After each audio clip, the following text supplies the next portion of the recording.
আপনি দেশের যে প্রান্তে থাকেন না কেন, শেরপুর শহরে আসবেন। শেরপুর থেকে খোয়ারপাড় যাবেন। খোয়ারপাড় থেকে আপনি একটা সিএনজি ভাড়া নেবেন, 50 টাকা ভাড়া নেবে নুন্নির উদ্দেশ্যে। নুন্নিতে যাইতে আপনার খোয়ারপাড় থেকে সময় লাগতে পারে 25 থেকে 30 মিনিট।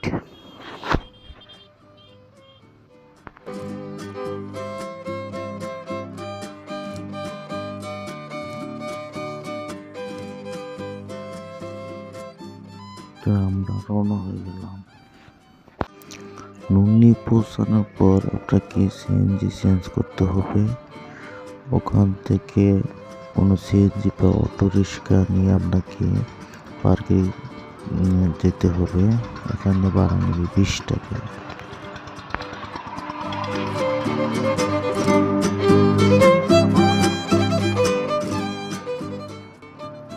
আমরাও তাই সিএনজি থেকে নেমে একটা অটো রিক্সা 20 টাকা ভাড়া ভরিয়ে পার্কের দিকে রওনা দিলাম। তো যাই হোক, অবশেষে আমরা মধুরিলা ইকো পার্কের সামনে এসে পৌঁছালাম এবং আমি গাড়ি থেকে নামলাম। এই হচ্ছে ইকো পার্কের গেট। তো কাকা আমাকে টিকিট নেওয়ার জন্য বলছিল, তো ওনার পরিচিত থাকার কারণে আমাকে যাই হোক টিকিট নিতে হয় নাই। তো ভিতরে প্রবেশ করতে ছিলাম।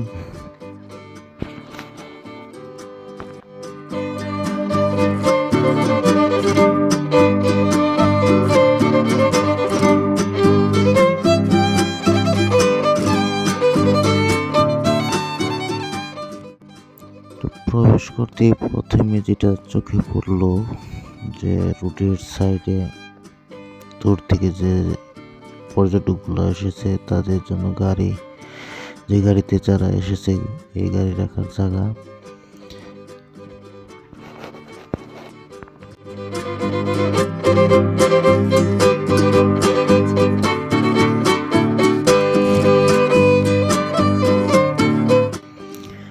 এছাড়াও রাস্তার দুই ধার দিয়ে বিভিন্ন ধরনের দোকান চোখে পড়বে।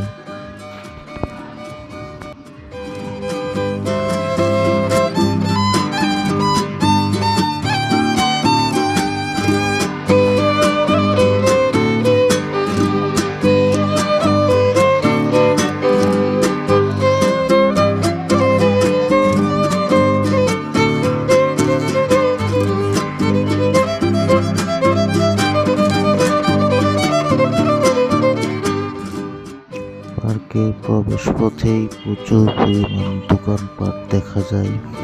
এছাড়াও অনেকেই গাড়িতে করে বক্স আনে, গান বাজায়, সব মিলিয়ে ভালো।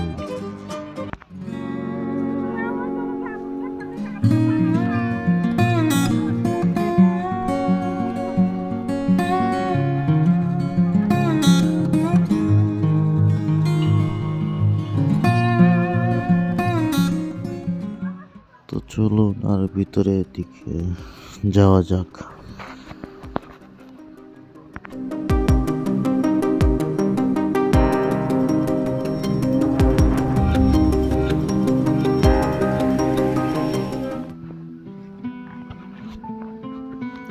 কিছু দূর যাইতেই চোখে পড়লো একজন ঘোড়া নিয়ে আসছে এবং সে আমাকে সম্মান দেখে সালাম দিল। আমিও সালাম দিলাম এবং জিজ্ঞেস করলাম, আপনি কেমন আছেন?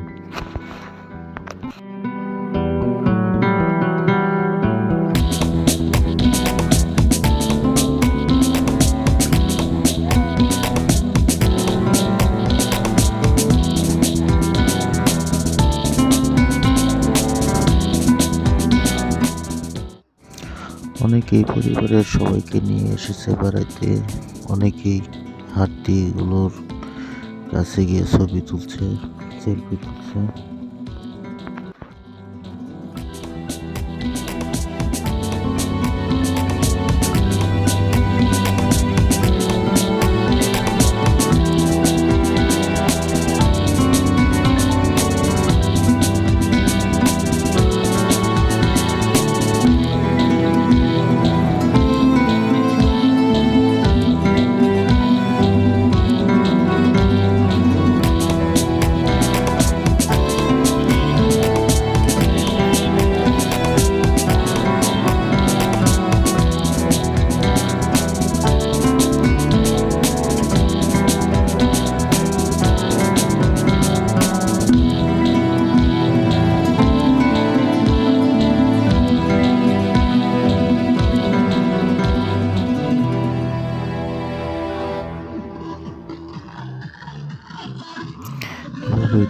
উল্টো দিকে যারা এসেছে গাড়িতে করে বক্স নিয়ে এসেছে এবং তারা পার্কের ভিতরে গাড়ি চালাচ্ছে, বক্সও বাজাচ্ছে।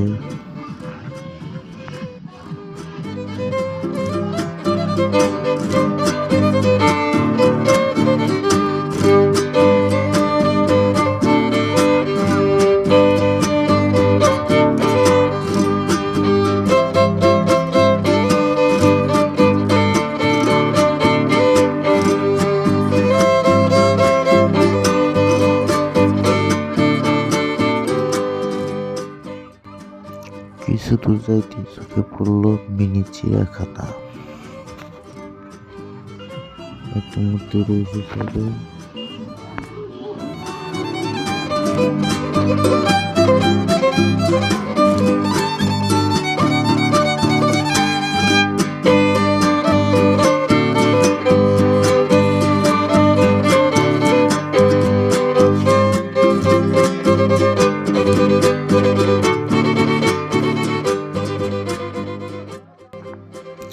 একটু ভিতরে গিয়ে হাতের বাম পাশ দিয়ে গেলে দেখতে পারবেন একটা বড় আকারের একটা ব্রিজের মতো। এটা একটা পুকুর সিস্টেম, যার উপরে এটা নির্মাণ করা হয়েছে।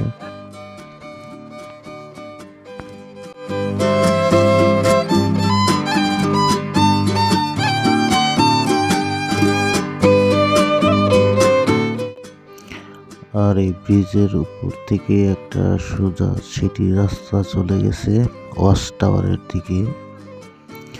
আমরা সেদিকেই রওনা হলাম।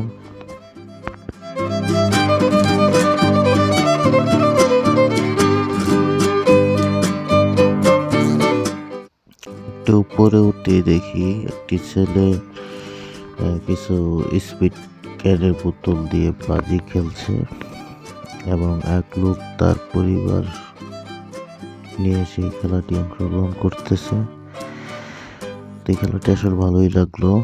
তো দাঁড়িয়ে আমরাও কিছুক্ষণ খেলাটি উপভোগ করলাম।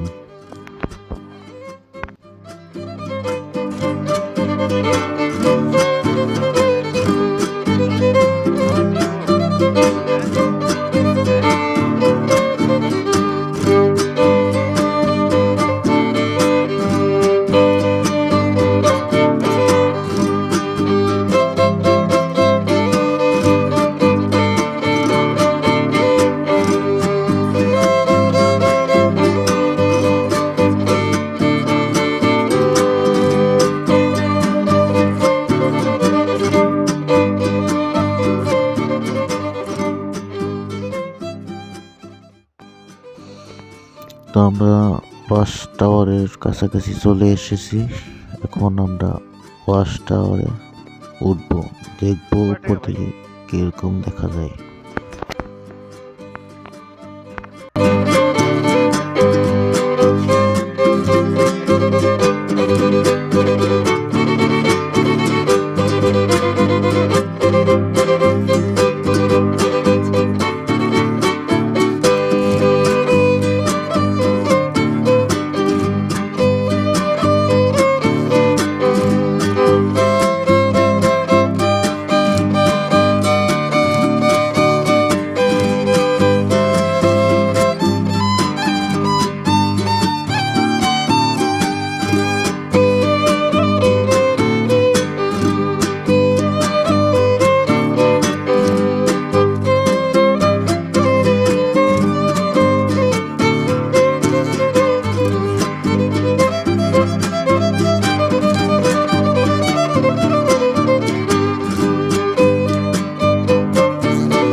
আমরা যখন একবারে উপরে উঠে পড়লাম তখনই দেখতে পারলাম যে উপরে অনেকগুলা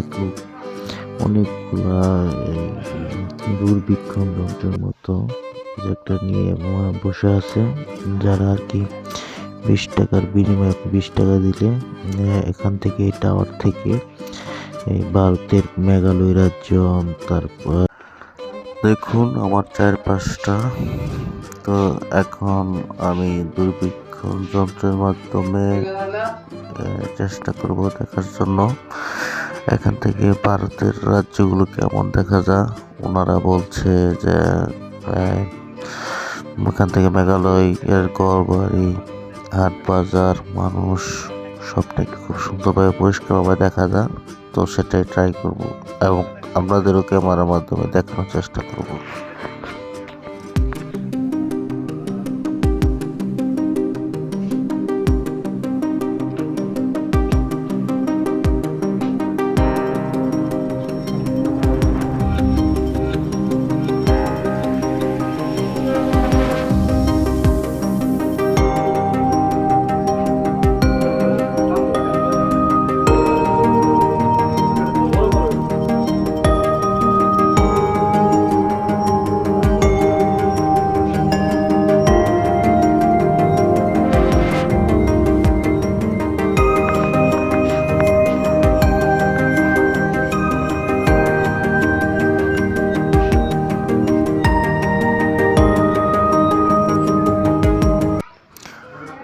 অনেকে এটা দেখানোর জন্য নিচ্ছে, কিন্তু আসলে আমি যেটা দেখলাম এটা আসলে পুরোপুরি মানে ভুয়া একটা ব্যাপার।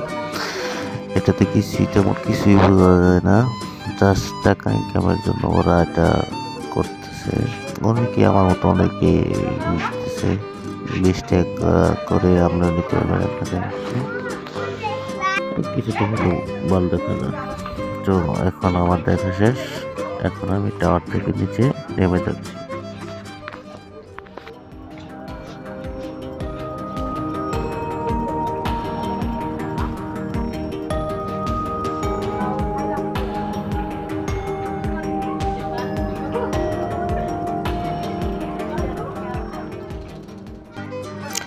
টাওয়ার থেকে নামার পর আমার একটু খিদা লাগছে, তো সাইডে কিছু দোকান পেয়ে যাবেন, চাইলে আপনি সেখান থেকে কোনো কিছু খেয়ে নিতে পারেন। তা আমি টাওয়ার থেকে এখন নিচে নামতেছি। আমার ঘোরাঘুরি প্রায় শেষ, আমি এখন যাওয়ার পথে। তো মাঝপথে একটা জিনিস ফেলে এসেছি, এটা হলো মিনি চিড়িয়াখানা, সেটা দেখি নাই। তো আপনাদের নিয়ে যাবো সেখানে, চিড়িয়াখানাটা দেখবো এবং তারপর চলে যাবো।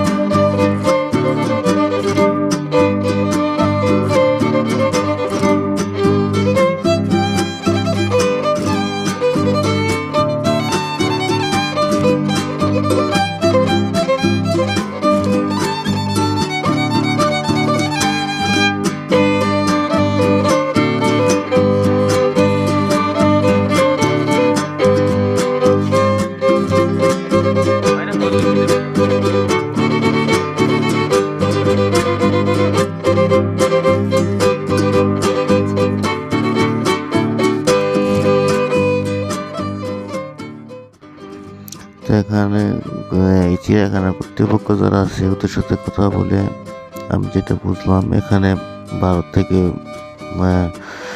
কয়েকদিন পর পর হাতে এসে ভাঙচুর করে, যার ফলে চিড়িয়াখানাটা উন্নত করতে পারে না। এখানে মোটামুটি কয়েকটা বাদর আর একটা মুজক্কর সাপ, কিছু কবুতর, এই কিছুই আছে মোটামুটি। যাক ভালোই।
এই ছোট বাদরটা আমাকে বারবার ধরতে আসছিল, আসলে তার সাথে মজা করে মজা পেলাম।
তো আমার চিড়িয়াখানা দেখাও শেষ। তো আমি ওদের বলেছিলাম এই সামান্য 2টা বাদর একটা সাপ দিয়ে আপনারা 20 টাকা নেন, এটা আসলে ঠিক করে না।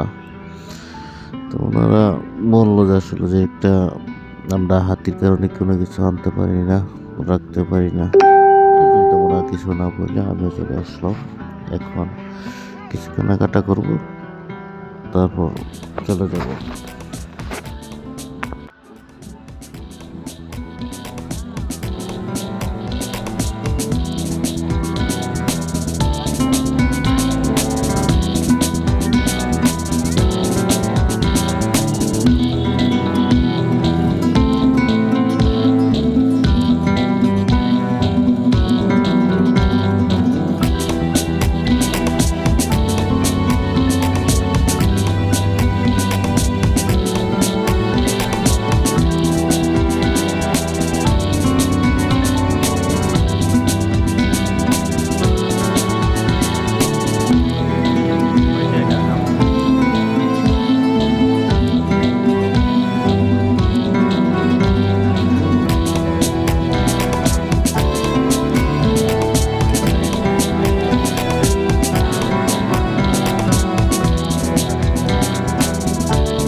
যে আপনারা যদি খাবার পাকানোর জন্য সরঞ্জাম আসেন এবং এখানে রান্না করে খাওয়ার পরিকল্পনা করেন, সেজন্য কিন্তু মাঠ আছে, বড় ধরনের মাঠ রাখা আছে, যেখানে পাক করে খাওয়ার মতো প্রসেস মানে আছে, জায়গা আছে।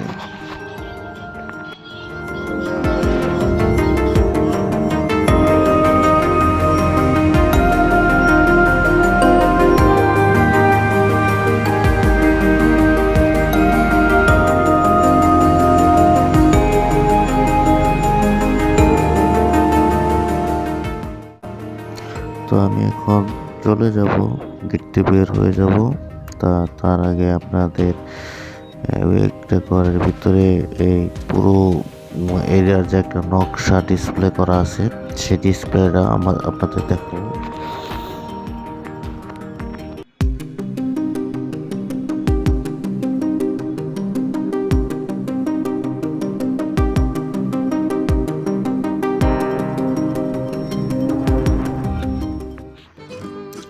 এখানে এই যে জঙ্গল, এখানে যতগুলো পাহাড় আছে, এখানে ততগুলো পাহাড় এখানে ডিসপ্লে করা আছে। কোন পাহাড়ে কি করা হয়েছে, কোন দিকে রাস্তা আছে, আপনারা এখানে যদি প্রথমে এই ডিসপ্লেটা দেখেন তাহলে আপনি বুঝতে পারবেন, দেখে যেতে পারবেন কোন রাস্তা গেলে কি পাওয়া যাবে, এখান থেকে বুঝতে পারবেন।